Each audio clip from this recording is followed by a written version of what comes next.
Cookie affixed the last of the reconstituted tissue onto the formerly mangled worm growing from the Vatalian leader's back. Grape juice bobbed as the worm twitched, breathing. She chittered at him. Callie heard it translated as a mix of, "Good job, and I like what you did there." Callie stepped closer to the window. "I just got back from Shatak Fet. He's recovering." She patted Grape Juice on one of her arms. "You did good. Thank you." Grape Juice twisted her head, focusing 2 of her 3 eyes on Callie. "It was a beneficial learning opportunity. He proved a good test subject." She turned back to the Vatalian. "The protein testing has given us a significant foothold at surviving here." Callie looked in at the creature asleep in the quarantine enclosure. "How long till we can release it back out?" Cookie spoke through his chest-mounted device. "It should be ready to awaken whenever you wish. I recommend having Curator move it outdoors first. It won't be happy." Callie looked at him. "Of course." She walked toward the door and exited the containment lab. She touched her comm.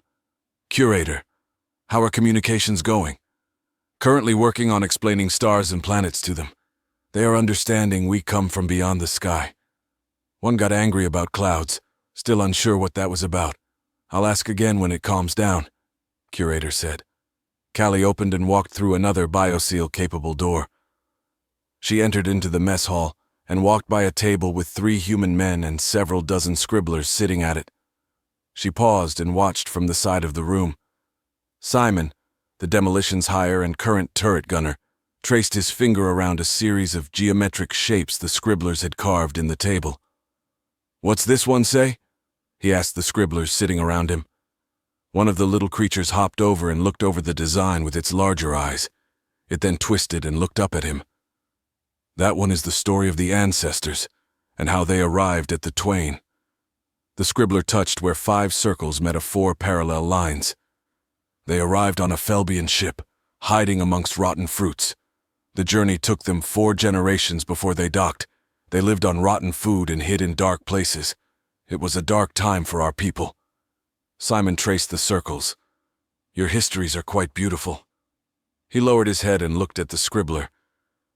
"I'm saving up to build a place on Twain. Think I could hire you or your descendants to write on the walls of my place? Our histories are for our places. They teach our young. It would not serve you to have them. That makes no sense." The scribbler flicked its hands in humor. "Human thoughts are always so random. It is amazing your kind came up with such a brilliant codex of laws." Simon watched as the scribbler started to move away. "How about this? Think one of your colonies could cohabitate with a human." The scribbler stopped and looked around. "We already are human, random and oblivious. Humans are so odd." It walked over to the edge of the table and then hopped onto a chair with 4 more of its brothers. The 5 then hopped onto the floor and scurried across the lunchroom and exited out a small scribbler-sized bio-ceiling door. Callie smiled and turned down the hall. She turned at the intersection and entered into her office. She walked up to the window and stared out at the rain. Streaks of green film were growing again. She would have to have the box spiders do another cleansing pass on this side of the structure. Curator entered the door leading into the second quarantined lab. She approached the bed in the middle of the room and moved the robotic arms away. Cookie and Grape Juice watched from the observation windows. Curator looked up at them and then back at the sleeping Vatalian. She reached under it with her corroded arms. With a heave, she lifted. A mechanism in her arm popped, but she managed to get the creature stabilized. She turned and walked back down the hall and back out into the rain. As the door closed behind her, Cookie initiated the bio-cleanse of the lab. Curator stepped around the corner of the lab and crossed the open area, heading towards a copse of trees. 12 Vatalians stood up, looking at their leader draped across her arms. One stepped forward, flashing concern, fear, dead, and anger. Curator flashed back with her LEDs, healthy, weight, strong, no fear. The 12 gather around, several with hands on weapon hilts. Curator lowered their leader to the ground and rubbed the soft part of its face right below its ingrown bone helmet. The leader began to stir, and its eyes popped open. It clawed, its backworms lashed out as they awakened. Curator took a step back, watching the interaction between the leader and the others. She watched their communications, cross-referencing with her own and the brain mapping of the leader.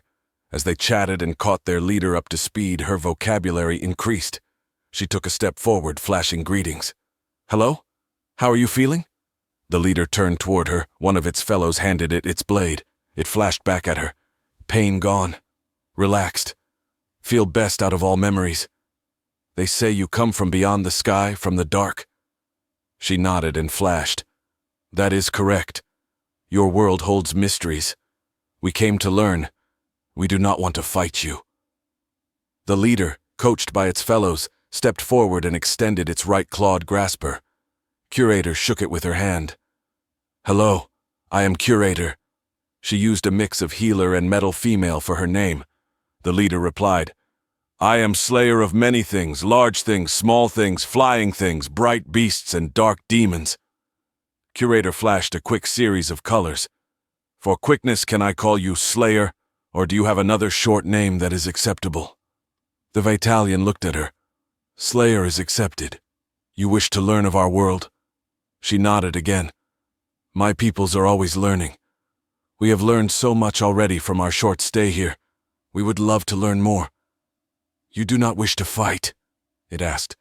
"No, we do not wish to fight." Slayer looked at its compatriots, flashing confusion and disbelief. It looked back at her, lowering its head and studying. "You wish to mate?" Curator shook her head. "No, we wish to learn." They looked around and Slayer stood up straight, lifting its head, smelling the air. "You are from the dark. All here fights, eats, or mates. Very strange. We can teach you." Slayer walked toward the fallen crawler and pulled out a hunk of meat and ate it. It flashed colors on its back. "Everyone, prepare for fight. We go home. Check home. Teach the Curator." They all flashed compliance. Curator waved at the watching scribblers in their rigs. She flashed at the Vitalians. "Can some of my people come with me?" Slayer turned and looked over the war rigs. "One can come. Do not attack us, or we will eat you." Curator spoke over the comm. "Fadlokal, come with me. We have an invitation to their home. Be on alert. Do not attack them. Follow me." Fadlokal stepped forward cautiously, rifle aimed at the ground. "Coming." After a long climb down, Curator stepped foot on the spongy rainforest floor. The pack looked around, sniffing the air. 8 were seated on the 2 remaining crawlers, bows ready. Fadlokal used his thrusters to jump from rock one outcropping to the next, finally landing beside Curator. She looked at him and spoke through his speakers. "High alert. Be as cautious as they are." "Understood.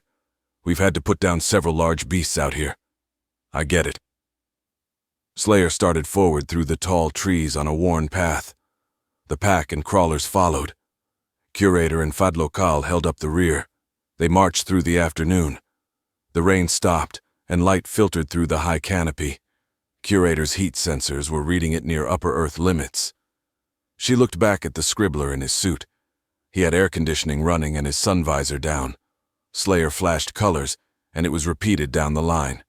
Curator repeated it for the Fadlokal. "Moss hole on the left. Careful, walk near trees." Fadlokal walked as instructed but looked down the hole as best he could. He could see roots, clumps, and moving creatures in the hole, but couldn't see a bottom from his angle. Curator opened a hole in her side and an orb fell out. She held it in her hand and lifted it.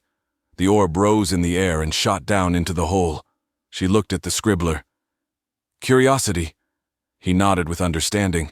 Back at the outpost, California Smith signed off on the preservers and air releasing the wounded scribbler back into population. Everyone had been given inoculations, and he was appearing healthy.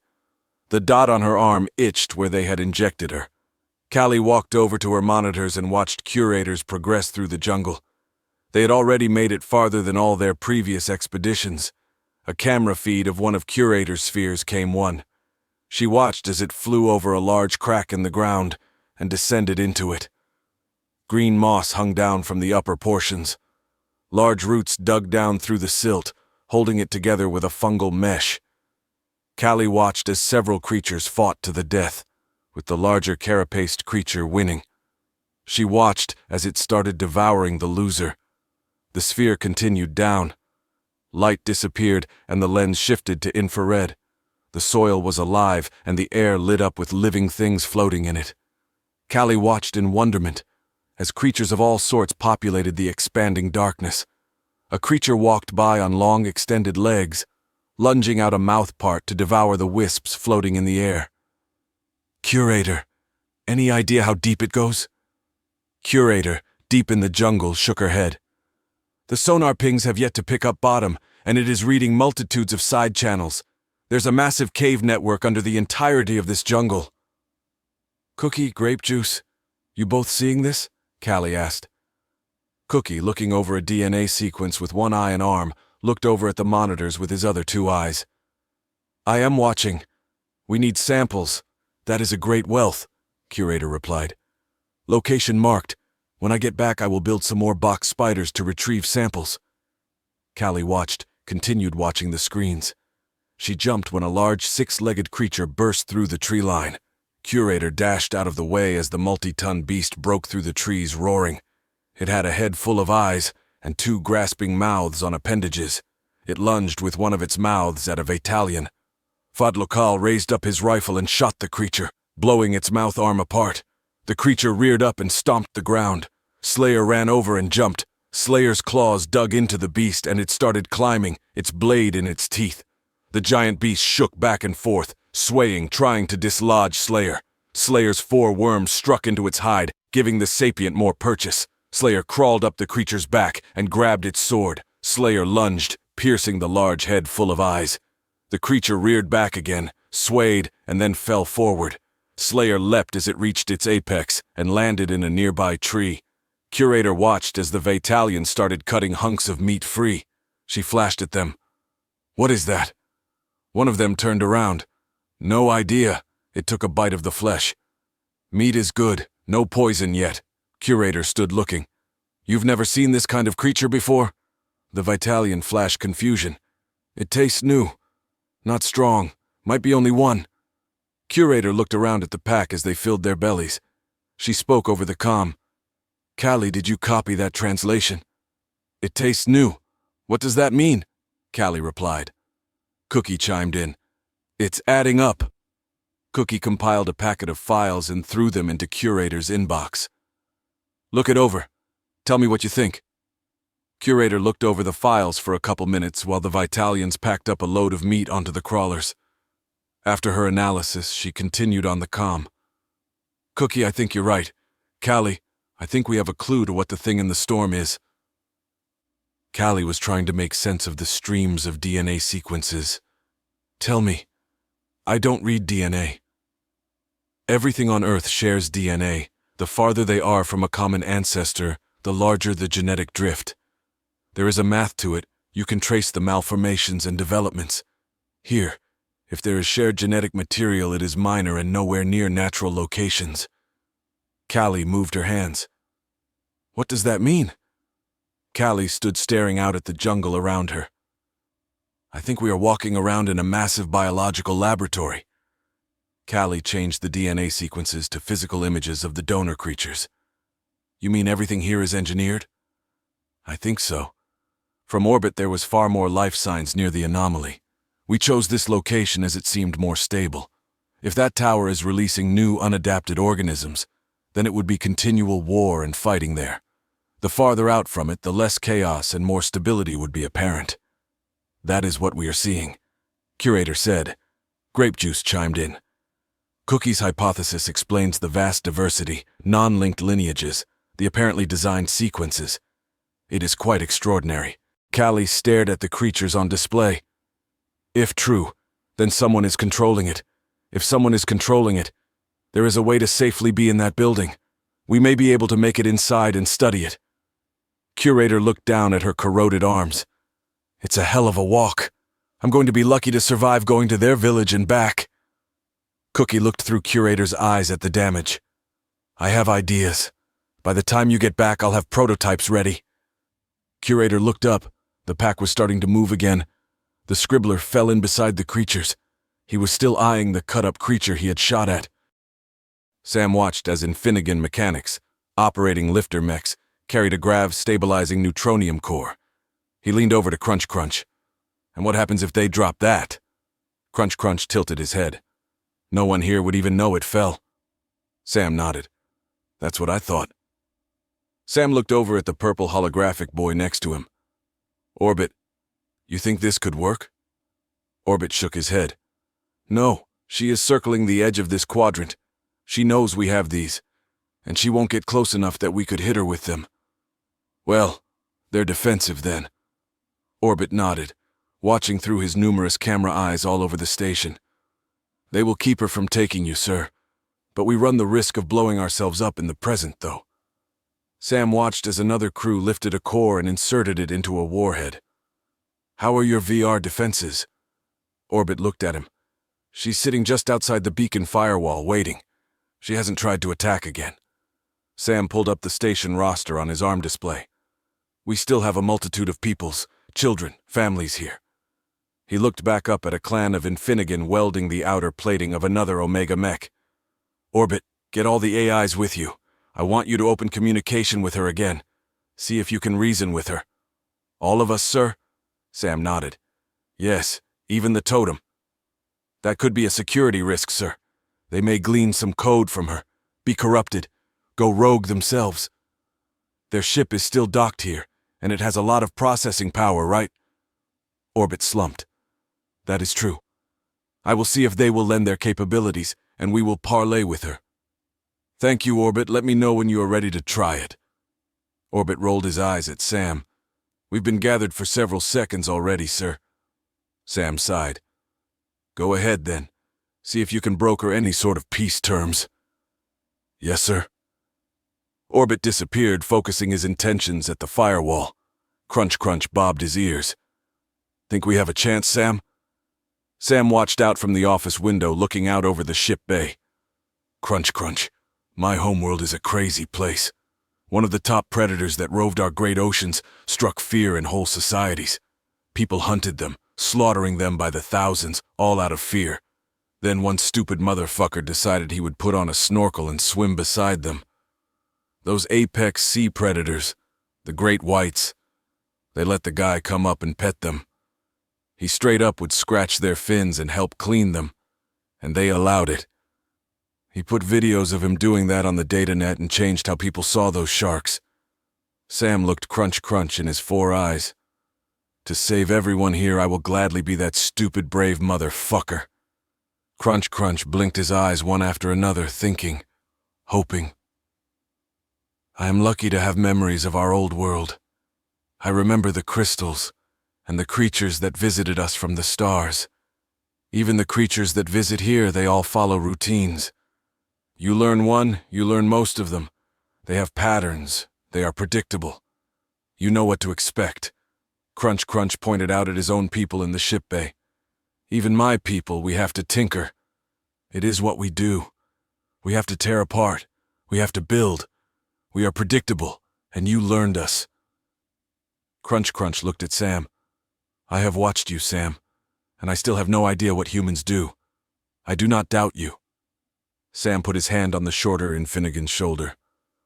Odd way to think about it, but thank you. I hope we can work something out with Cammy. I will have Pouch Cheek put a bet on you in the casino. I bet the Stickians will bet against us, them and the ocean growers. She could make us quite a few clams out of this. Sam laughed. Win-win, I like it. Orbit waited at the designated point. Novacore came from the crashed Tsar, Erebus arrived from Sparrow, and Archeron arrived from the Pozar.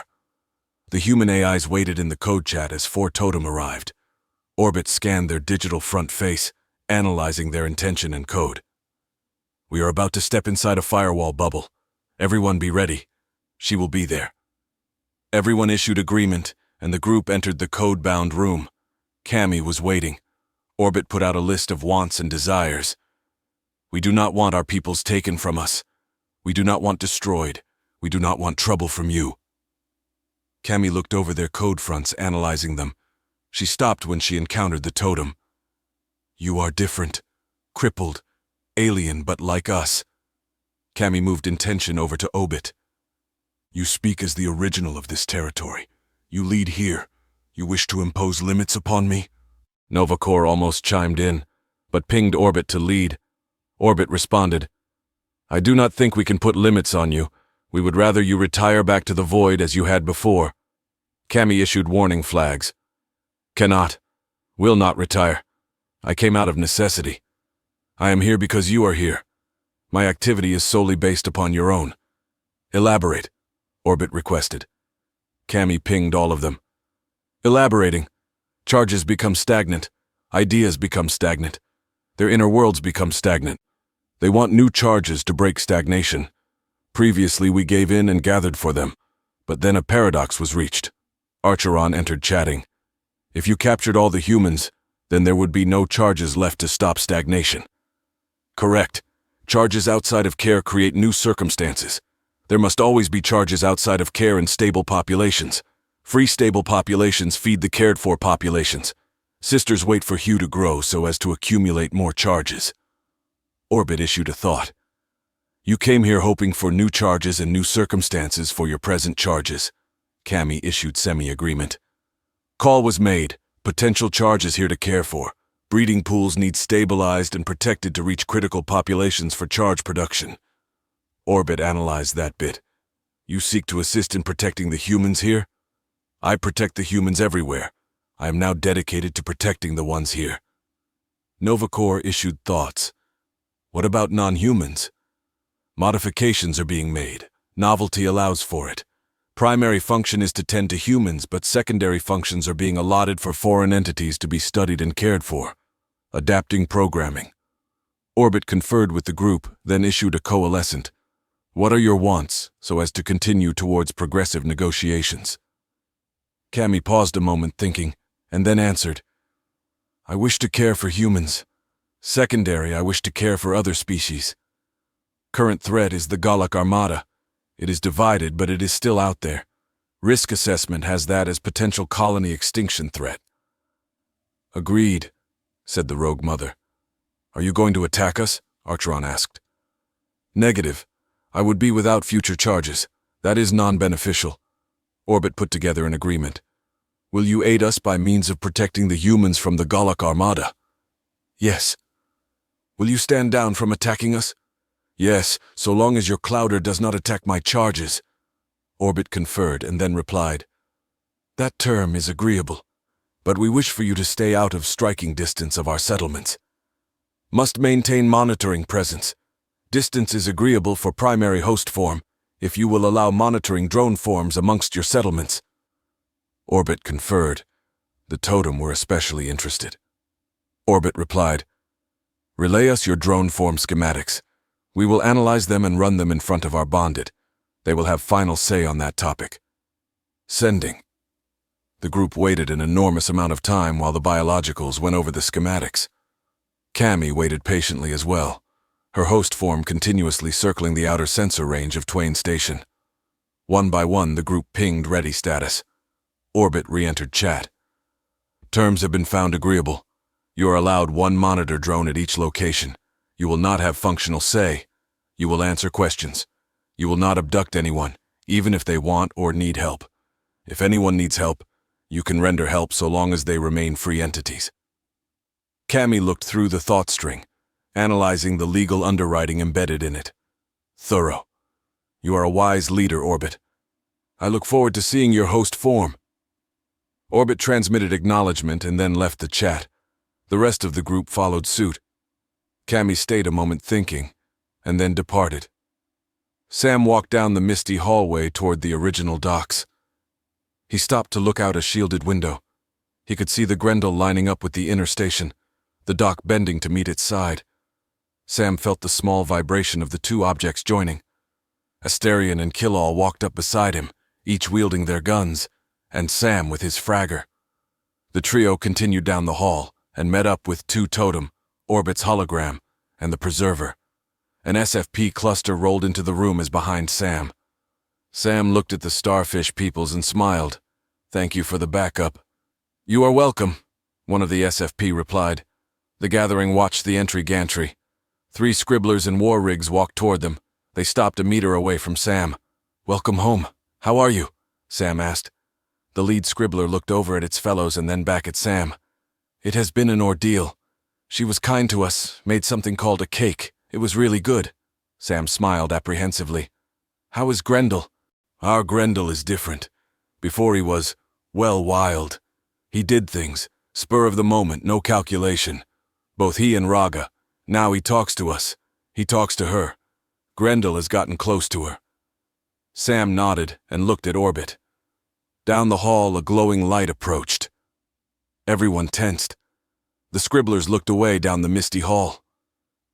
Sam, do you mind if we retire to our people? Sam nodded and let the scribbles pass through the group. Everyone turned to look at the approaching glow. She hovered like the Goadur, a few inches off the ground. Cammy was projecting herself from a central solid core. Her body was shaped into her famous nursing form from the pre-Rogue War era. Sam stepped forward, his hand shaking. Welcome to Twain. Cammy looked over the crowd, holding her gaze on Orbit and the two totem. Thank you, Sam, she said. I've been scanning it for some time now. It could do with some improvements. Sam looked back at Orbit. Orbit shook his head. Sam met Cammy's eyes. You are right. It could do with some improvements, and we are currently working on that. Our production has been hit due to the current state of affairs. Cammy lifted her chin. That is good I am out there then. Your people can resume life as normal, continue producing. Sam nodded. Yes, I was told of your proposition to protect. I wish to talk to you in detail about that. She looked back over the group. Your Orbit and I discussed it in length. You have all the adequate files. There is no need to continue this low-frequency banter. Sam shook his head. Actually, there is. There's a lot of need for it. I request you accompany me to where we can talk. Cammy gave a curt nod. Very well. I agreed to this. Lead on, young man. Sam gave a tilt of the head to Asterion. Cammy floated, and Sam walked toward the misty hallway at the back of the room. Asterion and Killall followed. Cammy looked down at the mist as a squishy ran past. The station has vermin, potential health hazard. Sam laughed. Those are actually tasty. The rabbit rats are the nuisance. Cammy paused in place. There are rats on this station? Sam paused with her and looked her in the face. Well, alien rats, yeah. My cat and the scribblers keep them in check. She shook her nose, a throwback to her human interaction programming. Filthy. I will have to do something about this. Sam shook his head. We like it like this. Messy as it is, it's our home. Think of it more like an ecosystem than a clean ward. They continued a bit more down the hall. Cammy mumbled to herself. It's like a bachelor pad and a starship copulated. Disgusting. Sam chuckled and decided to take a detour. Orbit opened the bulkhead doors, and Sam walked into the SFP Reclamation Center, Cammy following just behind. Cammy stopped still. My chemosensors are picking up numerous awful sources. She scanned the clusters of SFP at work and the open piping they picked through. That is raw sewage. Sam nodded. Yeah, this room is pretty bad. He pointed into the pipe with a smile. Near 100 different species poop flowing right past me. Cammy raised her holographic hands, stopping herself from trying to pull Sam back. Get back. Even the air could potentially cause you sickness. Sam laughed. We have 3 species here who are biologically oriented. Sam put his hand on a starfish person's shoulder. SFP here has a natural nose as powerful as your sensors, given they miss things here and there, but they catch most pathogens. Sam walked towards her. The Air are adept at treating the sick and have a hospital set up here. They've made so much profit and learned so much from this station they have allocated over 100 of their kind here. Sam smiled. From what I understand from the Churi, that is kinda a big deal. Sam walked back out the bulkhead door. Cammy followed. Sam, stop. Sam stopped and looked at her. I agreed to no issuing of orders, so I must ask. She looked down at his waist. Will you please hold up your hands so I can sterilize them? Sam looked her in the eyes. No, I'm good. He turned around. The third race is the Preservers. They are pretty much genetic wizard assholes. I love-hate them. Sam looked over his shoulder at Cammy. They're really good at what they do, but you gotta watch them. Leave them alone too long, and they will make poor life choices. He smiled at her. You know how that is. She stared at his hands. I understand that statement. Sam laughed and led her down the hall toward the waiting Senate.